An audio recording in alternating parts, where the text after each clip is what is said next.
as a small child, around the age of 5, I was fascinated with the fire department. See the fire engines going through the community, lights and sirens, and it was something that drew my attention as a small child.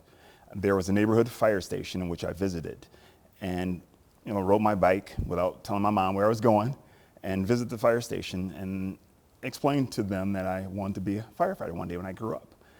And the individuals assigned to that station told me, stay out of trouble, and get good grades, and you could be a firefighter.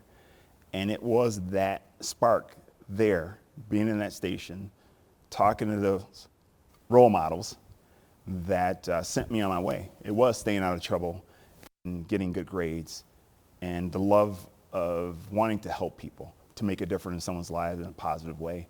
And it stuck with me. As I grew older, visited more fire stations, and when I was eligible to take the written exam, took the written exam, was successful with the written exam, went on to the physical agility, was successful there, and then I made the list. And I was in a recruit class fairly early, and so the history of Gerard, Washington began there. And it was a passion right out the gate when I was a recruit. The love of where, upon my successful graduation, I would be a firefighter for the city of Milwaukee. Menomonee Falls isn't quite as busy as Milwaukee, but the runs are fairly the same. I mean, it's just the volume, the call volume is slightly different. I can tell you the atmosphere in the village is very caring about the fire service. And not saying that wasn't there in Milwaukee, but the residents here, the visitors here are very interested in the fire department. They want to help any way they can. And I love that. The Village of Menomonee Falls Fire Department. I mean, it is a village. And I've explained this to many people, that it takes a village for a department to be successful. And I definitely have the support out in the public. It's having the support internally as well. And sometimes you don't get that in departments. And a lot of departments across the country, I can guarantee you, they do not have the support that we have here in Menomonee Falls. I dropped right in at the beginning of COVID as interim fire chief.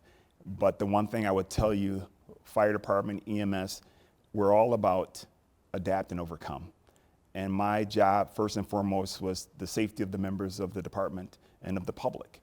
And so it was coming in and doing an assessment. What are our needs in order to make sure our members are safe, in order for them to provide that service that our residents and visitors expect? So it was that taking inventory, literally, of protective equipment.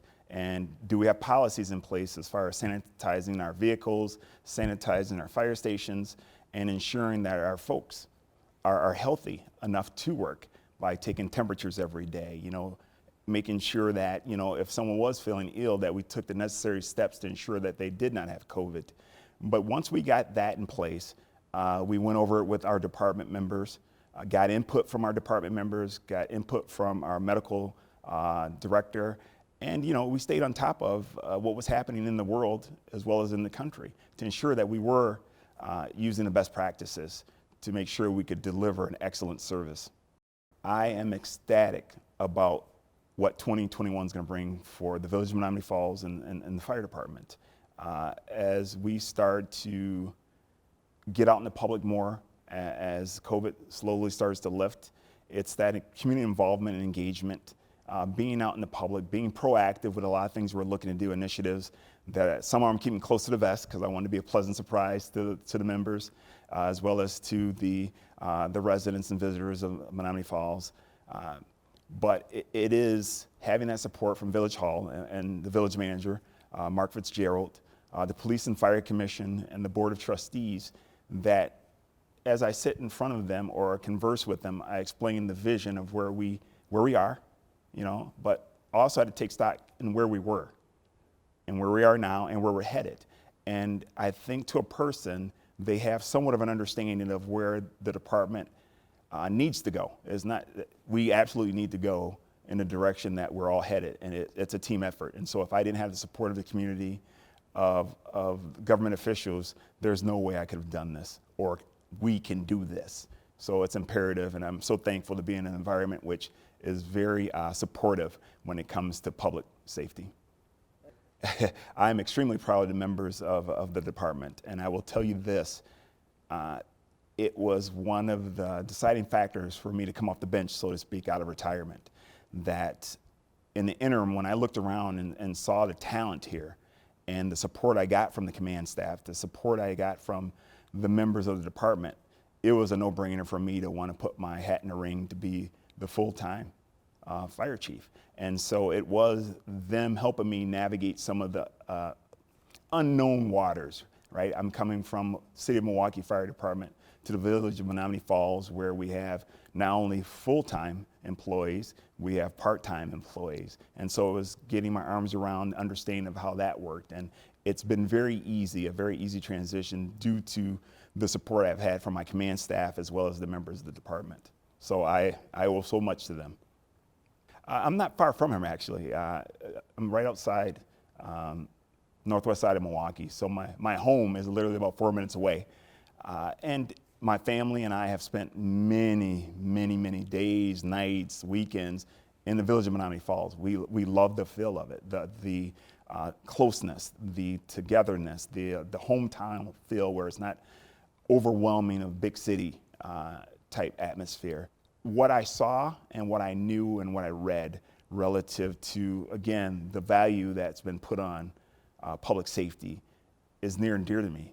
It makes it very easy to want to be a part of a team like this or be involved in this environment, this community, because they value public safety. And it's always, hey, Chief, how can we help? What do you need? What do you need? And in this day and age, it's important to have that support.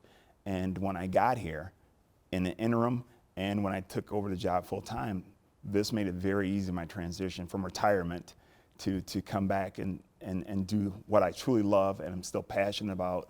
I do know for a fact I have a lot to offer, and I'm looking to pass it on to this group of individuals here who are very interested in learning from me, and as I am interested in learning from them.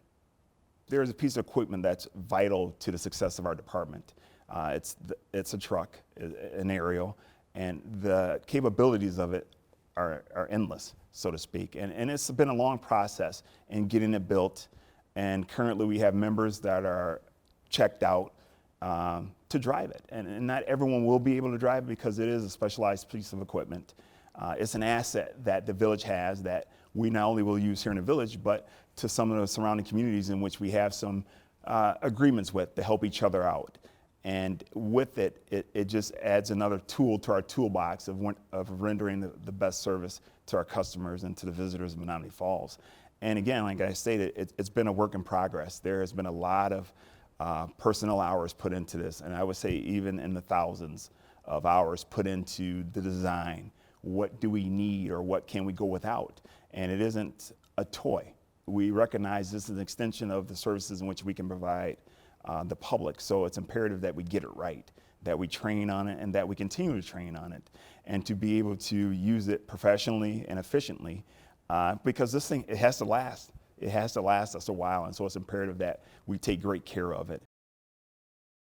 And as we start to get through COVID, that having overhead doors open for our public to come and see what we do is very important to me, because again, this community here demands it.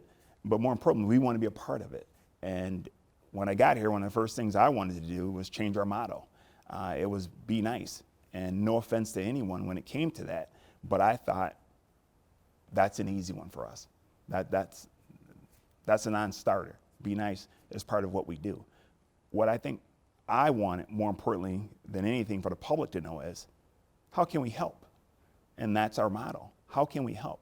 People know us as firefighters, EMS personnel when it comes to medical emergencies, structure fire, accidents. That is what we do. We prepare for it, we train for it. But there are so many other things that the public don't realize that we do. We're involved in the community. And people come up to the fire stations on a regular basis because they're befuddled about something that's happened in their life. Perfect example, someone found a cat with a can on its head. They went to the fire station for help. How can we help? We got the can off successfully of the cat's head, and the cat's doing well to this day. So these are the things that I want the public to recognize, that you're not a burden to us. We take great pride in being involved in not only emergency scenes and being professional, but non-emergency scenes. coming up and talking to us. And I've been making relationships with a lot of people to bridge those gaps that I believe have been missing a little bit in the past, to show folks that, again, we're proactive. We want to be actively engaged in the community because it's imperative.